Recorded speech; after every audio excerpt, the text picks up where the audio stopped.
overlooking the new mechanical equipment and as well as the adjustment counselor. And we will continue to explore the programs. We'll start laying out how these programs will fit in the spaces that we've identified. But this is an overall high-level review of the changes based on the preferred solution. So as part of the PSR, next slide, please, thank you. As part of the PSR, we do have to identify the final evaluation of alternatives, and it's the R with AC, the renovation, and then a renovation with some additional improvements. And I'm just going to fly through these slides. We've all seen them. So then the next slide is the site, which we are required to do for accessibility and site improvements as it relates to accessibility. We'll be updating the pavement, providing additional handicap spaces, but this is what we've been talking about all along. The next component, next slide please, is the mechanical system or the HVAC system. And we've looked at all of these options, and the preferred solution, next slide please, is the VRF system. This will allow us to remain fully not utilizing gas that's not even on the site. So we can continue to use an electric system. It will be fully air conditioned. It's a quiet option, which is really important to the learning for the students. The next slide. I'm not going to really go into these. Everyone has seen these. This is the code upgrades, the minimum requirements for repairs and accessibility. The next slide is similar, other than we will be adding air conditioning. The next slide, please. This is the slide that we've talked about. These are the options, whether it's a renovation or a renovation with a little more enhancement to the facility. And it is our intent to recommend that the school building committee, after deliberations, approves the R1+, which provides for the next slide, the educational and operational benefits that will maximize the city's investment for this project. And the next slide. So here's the final evaluation of alternatives. We've all seen this. Nothing has changed on this.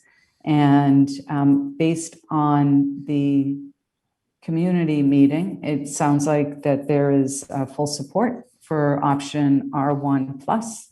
And at this point, I think we can pause and open it up for any kind of conversation, questions anyone has before we request a vote for the preferred solution. Folks, go right ahead and ask those questions. Bev, if I could just make a couple of points for what we submit to the MSBA. Yeah. I don't think the summary slide emphasizes enough that we are now going to make the building more appropriate for full year learning because we are adding air conditioning. That has benefits not only to the school community, but to the community as a whole. And I think that ought to be emphasized somewhere that, you know, we may use it now during the summer, but it's not air conditioned. And then on page 11, where we talk about keeping all electric, I think we need to let the MSBA know that we're leveraging the fact that PMLP has one of the lowest electric rates in the state. I think any of the MSBA people are going to assume, well, you're using Eversource or National Grid. They forget that, you know, municipal electric is generally cheaper, and Peabody is even cheaper than that.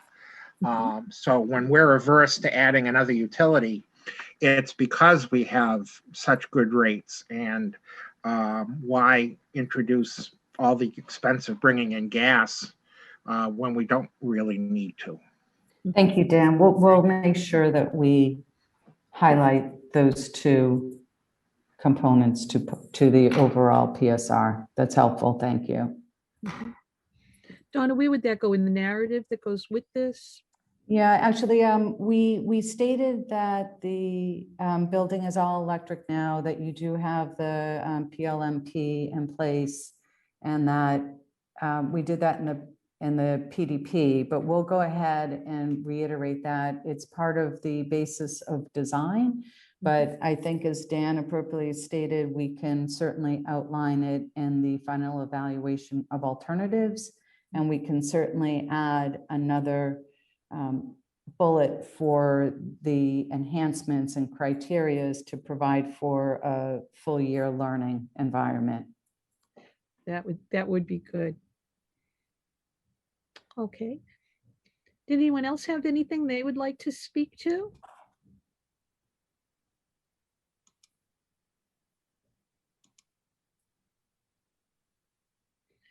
One thing that, where's Pete? Pete McGinn. I know one thing that Pete has always asked about is the fact that, you know, we want the building to be energy efficient and, you know, hopefully along the lines of LEEDs. We understand about the LEEDs process, but is that highlighted in the narrative as well? And does what Dan just brought up, does that help with trying to get that extra, the energy, I keep calling it the green rebate? Yeah, the green sustainable.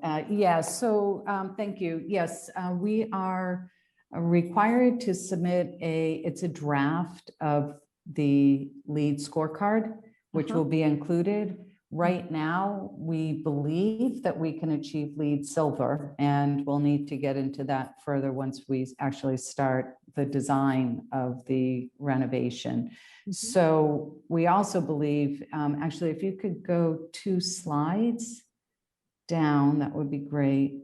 That, as you can see, what's highlighted in yellow, the R1 with AC, this does include the additional 2% green reimbursement, which means that we are above 20% energy efficient with the building. So all of that will be outlined as part of the PSR.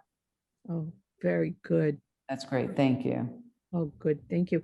And I'll be honest, when you went into more detail with the drawings today, or else I paid better attention. Realizing that you're moving the boys and girls bathrooms inside the building and putting space where those were, that makes so much sense, because now you've got spaces where people will be working with windows. Right. And that I think is a wonderful, I'm very impressed with that thought. I really am, because I think that's going to help the school a lot as far as space and just as far as being able to have more energy efficiency. Right. Actually, if you wouldn't mind going to, say, the first floor plan, I didn't include the existing floor plans, although I think they might be in one of the options. But what we're going to have to renovate the bathrooms anyway, right? And we have to bring them up to code. So what we've been able to do in the whole center, where the media center is and the bathrooms are, that whole area, we've really been able to recapture and make better use of the circulation space. It's an extremely efficient building, but there was still an abundance of white, which is the circulation. So we're really adding significant value to the spaces in the building from a usable perspective in a meaningful way. Okay. And I don't mean to interrupt, but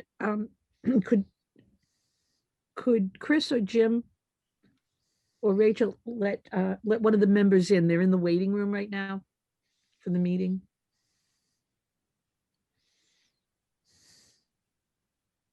Oh, thank you. All set. Okay. Very good. All right. Donna, I didn't mean to interrupt you. No, absolutely. It's fine. So yeah, we still have to review all of this with Michelle and Josh, make sure that the spaces that we've identified for certain programs are and for the best use of those programs. We know we have 3 ELL staff members. 2 of them, the intent is for push-in instruction, but there are newcomers that require a dedicated classroom for their use. So we want to make sure that we've identified the spaces appropriately there, as well as some of the other special ed programs. Some of that will start to emerge as we start laying out the spaces as well. Mhm.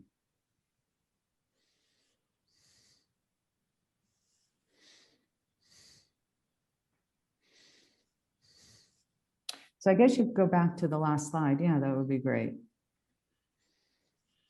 So Bev, if no one else has any questions, I know we have to jump onto the discussion of CM update and stuff. It would be great to have a full support or support of the building committee to move forward and submit the preferred schematic report, with the preferred option being the R1 plus with AC. Okay, are there any other questions? Does anyone have anything that they'd like to add to this? Excuse me. Deb, we just Pete, go right ahead. Pete. just clarify where we are with the 2% green reimbursement exactly. Okay, Sure. It's not, set in stone yet, because that occurs at the next phase, but we've been able to run a energy model that demonstrates that we meet MSBA's requirements for the additional 2%, which is energy efficiency. So it's 20% above code, is what we're able to achieve. Mhm. And just, I think, take a step back. It's not a requirement to get the additional 2% for the energy efficiency to achieve LEED Silver. That's not an MSBA requirement. We are only required to certify the building, meet the prerequisites, and then achieve the energy efficiency component based on their guidelines. But what we've been able to do is we believe we've done a preliminary scorecard, LEED scorecard, that we actually believe we can achieve LEED Silver with this project, which is huge. Great, thank you. It would be great to do that. Okay. All right, is everyone prepared to take a vote? And what we will be voting on is the preferred schematic. And at that point, it becomes our recommendation to the MSBA as to what we want to see with the Welch School project. All right.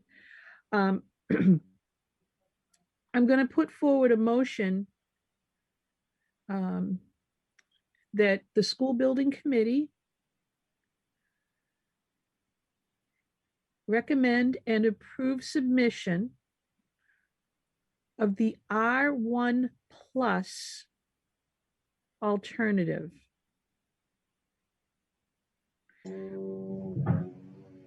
Okay, would anyone like to make that?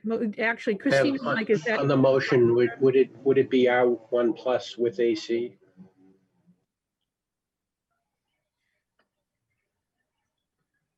Yeah, that would be helpful, That's a Bev, to say that- R1 plus with AC, and then just to say that is our preferred option. Okay, all right. Then that's what I'd like to request someone to make that motion. Pete, you want to make that motion? So moved. Very good, thank you. Motion made by Pete McGinn. Do I hear a second? Second, Okay, was that Beth? yes. Very good, all right. So you've heard the motion. It is to submit to the MSBA the recommendation that we approve the R1 plus with AC. Do we need to put the green reimbursement on there or no? I don't think so, Bev. You could, if you want, add no modulars, but no, I don't think you need to mention that. Okay, it's just to distinguish it from the previous column, but Yeah, it's really just to demonstrate the reimbursement and the cost to the city. And MSBA will make that final determination at Right. schematic. Correct. just hoping if we put it in the motion, they'd have to give it to us. Doesn't work that way, huh? That would be Yeah. nice. That would be nice. All right, we're going to do a roll call vote. Okay. Let's see. I'm going to vote yes. Mr. Hockman? Yes. Okay. All right. Josh Vidala, Yes. Jim Hafey, Yes. Pete McGinn, Yes. Ryan Melville, Yes. Michelle Massa, Yes. Jennifer Dort, Yes. Ed Colbert, Yes. Beth McGivern. Yes. All right. And I just want to check Jillian Gonzalez, Kerry Wheeler, Cara Migliosi. Okay. And Mayor Betancourt. All right. Well, that motion passes. So that's what we want you to send in. I'm just going to, if I can do something here, I wanted to read, oh goodness, I'm sorry. Just so the members know, especially the ones from Welch School. I really did hear from a lot of people after the community meeting, and it was all positive. People were really excited about the project, but there's one that I do want to tell you. The principal, Helena Apostolides, who served for many years in the building and of course is retired, she contacted me and she said, I'm so happy to have tuned in to watch. I'm excited for the Welch School families and the staff. Go for the enhanced plan. They deserve it. So, and then we had a wonderful conversation after her message, and she was thrilled to see so many of these improvements. And I can tell everybody that many of these have been standing requests for, well, my first report was 1997, so it's been a long time coming. And I think everybody was happy about that. So if there's nothing further on the PSR, I believe we can move forward to the procurement of the construction manager at risk. And if that's okay, Mike and Christina, if you want to go through that. Yeah, Christina, why don't you take it away? Yeah, so we just wanted to give you guys an update from our last SBC meeting as far as the CM Procurement Selection Committee. We did meet with the group a couple weeks ago. We reviewed our draft RFQ. We had some changes and corrections that we made to the final draft, and the actual RFQ went live yesterday on our website. From yesterday to today, we had about 4 downloads so far, which included W.T. Rich Construction Company, Consigli Construction, Shawnutt Construction, and Bar and Bar. So those are the 4 CMs that have actually downloaded the RFQ as of yesterday.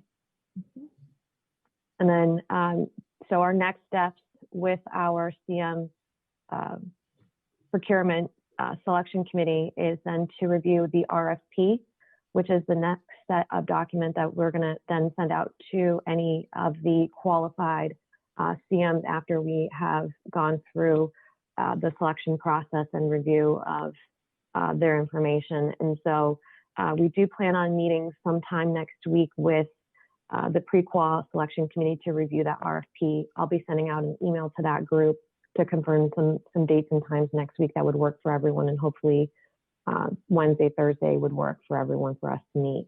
We'll go ahead and send out also the draft RFP prior to that meeting, so that way we can come to that meeting with any questions and comments as well. So just to remind everyone, our qualifications are due on March 10th, and we will meet the next couple of days following the 10th then to review and rank and qualify the CMs. And then once they are pre-qualified, we will then issue the RFP to them on 3/18. Just wanted to give everyone an update as far as where we stand with the RFQ and the CM procurement process. Does anyone have any questions? I do just have one sort of housekeeping item. So part of the RFP document, one of the deliverables that we need to issue on the 18th is the construction manager contract and general conditions. And we've sent some drafts over, and we just want to make sure that the folks on the city side are able to get through that, hopefully by, I think we used March 5th as a sort of a drop dead date for that. And so if anybody has any questions on those documents, please feel free to let us know. And hopefully we are in good shape for March 5th. The other thing we need to do is to perfect the final document to the pre-qualified firms with our kind of good, better, best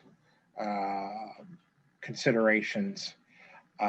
This RFP is merely to just bring in the pool. The next step is to perfect the pool. And that means, coming up with those things that we are the most interested in getting from the people in the pool. You've got 4 names already.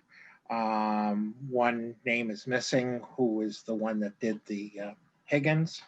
And it's really just to talk about things like, have you done an elementary school? Have you done an elementary school where you have done it as phase construction with building occupancy, those kind of things, and then help with our final rankings. So there'll be another exercise of that. And those of you who remember and that were on the team for selecting our designer and also our OPM, we'll be doing pretty much the same thing in terms of those preferables. So not only will we be putting in the preferred schematic, the suggested contracts, but also our preferred criteria for our selection of a construction manager company. Thank you. Yeah, that's right, Dan. And Christina touched on that. So at least for the RFP document itself, we're probably by the end of the day today, we will be complete with our run through of the document. As Christina said, we're going to try and get that out tomorrow. And then we want to circle the wagons with that subcommittee on Wednesday or Thursday of next week. And so she'll be following up with an email to schedule times. Mm-hmm.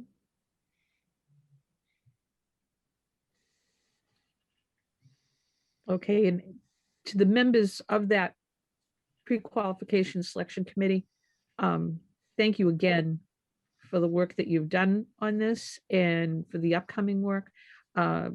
It's for any of the other members who served before on the OPM and the design selection.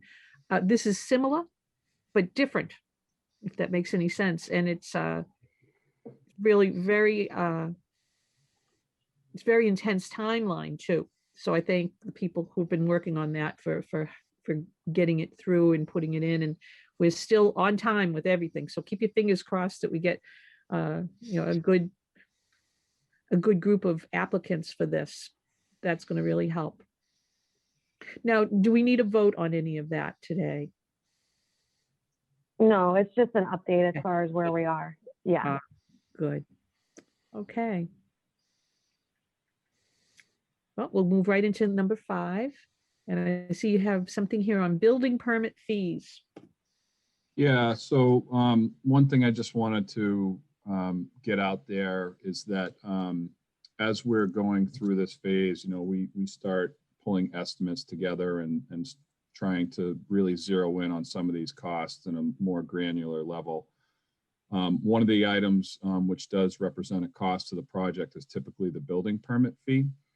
And in most communities, pretty much, I think almost all the ones that I've done, the community will decide to waive the building permit fee because ultimately it's, in this case, it would be the city borrowing money to pay the city. And so therefore it doesn't make a lot of sense. And so we just wanted to get that out there. And what would be helpful for us is to have that discussion with inspectional services and ultimately confirm that in writing with a letter, perhaps from the building inspector. Absolutely. Just so you know, on all of the projects that I have done in 37 years of building construction in the city, we have never had building permits fees assessed on these projects. They have every time been waived. Agreed. Yep. Where it gets complicated is we can't regulate the costs imposed by the light plant. And so as we get deeper into the electrical designs, we'll need to determine whether or not there's going to be fees from the light plant. And then there are fees that are at the state level that cannot be waived. So those have to be included, but three mayors have decided, and this is something I've established with each of them, that we waive the fees. Yeah, and as I said, that's been my experience too, Dan. I've only heard of one, and it was sort of a regional district, and there was some issues within the sending members of the district. So in any event, I don't believe that's an issue here. It sounds like it hasn't been to date, so we just wanted to get that out there, and we just like to document that up front in the beginning with a simple memo stating that. Okay. We will definitely get that for you, and Thank you. my goodness, it's the right thing to do. Oh my God. Absolutely. I mean, Well, it's nice to pay yourself, I guess. But MSBA doesn't like to pay you twice, so. Donna, you'll remember we never paid it for the Higgins or the Clubhouse or the Brown and the Carroll, and that was another mayor ago, but it's the right thing to do. Yeah. So you can speak from experience, but I can speak with more experience. Yes, yes. There we go. Well, that was a quick slide. Yay. Okay. Do we have any members of the public who wanted to call in and comment?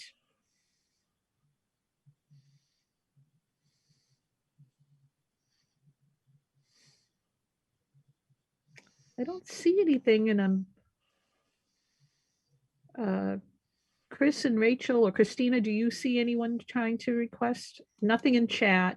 Oh, chat's disabled. Okay. All right, I think we can move on. There we go. All right, everyone. So our next meeting is going to be March 11th at 9:30. Hope you're enjoying the commute to these meetings. And let's see, next order of business would be to adjourn. Before we adjourn, are there any questions or comments from any of the members? You're all too quiet out there.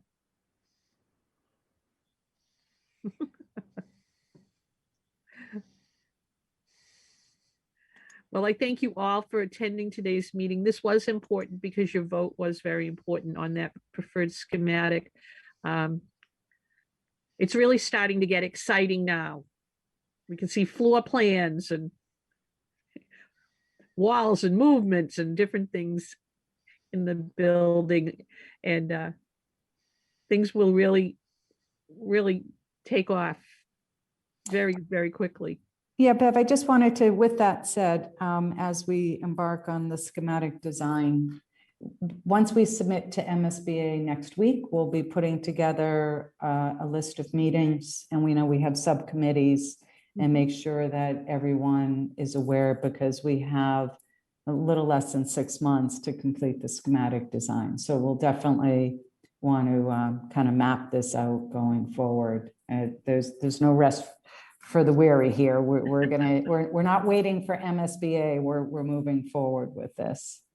Absolutely. Donna, just a question off the cuff here, but is this when, and Michelle, you'll be interested in this for your staff. Is this when more of the staff members will be, the staff at the Welch will start seeing a call for their input on some of the subcommittees, or does that come later? I remember with the Higgins project, there were subcommittees that helped with gosh, Higgins was Everything. different, but they were picking out paint, they were looking at, they were really helping to move that project forward and making suggestions. And is this the time period when that's going to start up for the people who live in that building? Right. So we won't be picking paint per se. Right. We'll at this point, but we are going to start identifying all of the activities that will occur in every classroom. We will be putting together what we call these room data sheets, which will outline all of the functions that will occur in the classrooms. We love to get input. We'll ask Michelle to maybe identify a teacher or two from each grade that can participate in those conversations. We'll make sure that we involve the special education folks, the food service folks, even though we have very limited improvements to the kitchen, but we still will want to involve everyone. We want to involve the custodial for maintenance and all of that. So yes, we'll be putting together a series of meetings to meet with all of the people that Michelle feels are important to the layout and organization of the spaces. Oh, good, because this is where it gets fun. It really is for everyone. And I do mean to say that, there are things people will think of as far as like one consideration. Many teachers have said to me, once the univents are gone, there's been storage on either side. So they're going to ask about storage. They're going to want to know, all the things that go into a classroom that they have used. And they'll have some good suggestions on what they wish they had, what worked currently, what just didn't work. And, that's where I know the input of the staff is going to be really important. So good. Thank you. Yeah, it is important. We have not a lot. We have limited funds for the improvements in the classrooms. And so we want to make sure we're using them wisely and what's most important to Michelle and her staff, cubbies, storage for the students, things like that. There's been a conversation about providing for a de-escalation space in every classroom. So we want to walk through that and consider options and conversations. That's really important. The other component, which we are going to have to submit on as part of the schematic design, is the furniture and equipment budget. And so although we don't have, it's only $1,200 a student, so it's not going to be able to allow for all new furniture throughout the entire building. But we definitely want to identify the furniture that absolutely should be replaced. And so that too will be a really valuable input from the staff on what's most important to them. Good.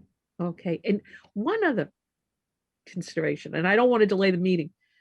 Please make sure, this comes up with every school, when we do windows, we want to make sure there are screens and shades. That's very important. Okay. All right. Yes. Okay. All right. If there's nothing else, anybody? Okay. You can all go back to enjoying school vacation as if it's any different than any other day during COVID.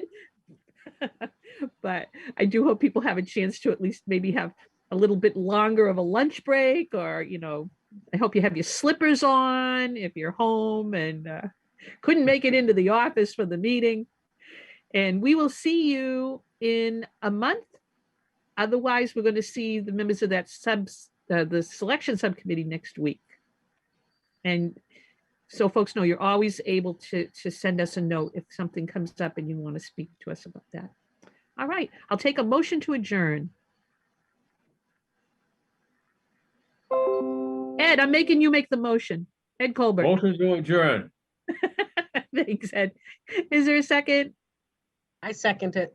Okay, thank you, Michelle. Everyone have a nice week. We'll see you soon. Thank you. Thanks, again. everyone. Bye all. Great day. Okay. Say hi to Ken for me. I Donna. will. Thank you.